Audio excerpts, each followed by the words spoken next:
Merci Dominique Nachury. La parole est à Jean-Jacques Vlody. Monsieur le Président, merci. Madame la rapporteure, je suis très heureux de vos propos. Et même si vous l'avez dit avec parcimonie et délicatesse, à propos de François parlant d'alibi, une chaîne alibi. Et j'ai aussi été très sensible à l'unanimité de l'ensemble des collègues, quel que soit le bord politique d'ailleurs, pour reconnaître que France Télévisions ne remplit pas ses missions et que dans cet avenant, France O est loin de remplir ses ambitions et ses objectifs. Je rappellerai quand même que dans la campagne présidentielle, le président de la République s'est engagé à redonner à France O une vocation d'une chaîne dédiée aux Outre-mer et que cet engagement a été à plusieurs reprises réitéré par le gouvernement et nous n'en prenons pas la direction. La ligne éditoriale de France O, qui continue d'apparaître comme une chaîne de l'ouverture au monde et à la diversité où les Outre-mer ne figurent que de façon marginale, malheureusement.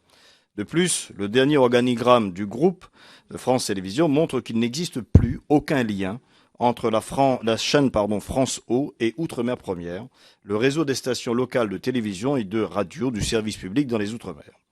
Dans les parties consacrées à France O et aux Outre-mer Première, dans le projet de contrat d'objectifs et de moyens qui a été transmis au Parlement, on constate également des objectifs très minimalistes à ce sujet.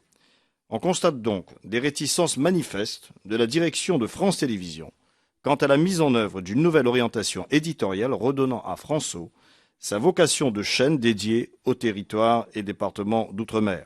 Or, une nouvelle grille de programme centrée sur les outre-mer pourrait être mise en œuvre à coût constant, voire inférieur à ceux de la grille actuelle.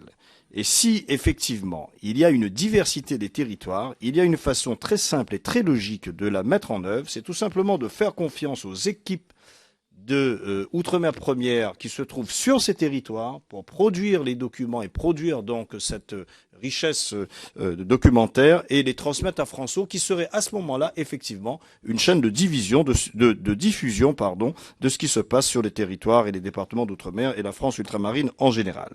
Je vous préciserai, mes chers collègues, que l'intergroupe parlementaire, sénateurs et députés des Outre-mer, ont été particulièrement je dirais, choqués par ce que François propose comme programme et que nous avons saisi à travers un courrier par le président Georges Patient, sénateur de cet intergroupe. Nous avons saisi le président de la République pour qu'il y ait une cohérence entre ce que l'orientation politique a présenté à ces chaînes de télévision publiques et ce qui se met en œuvre en matière de télévision pour les territoires et les départements d'outre-mer. Merci mes chers collègues.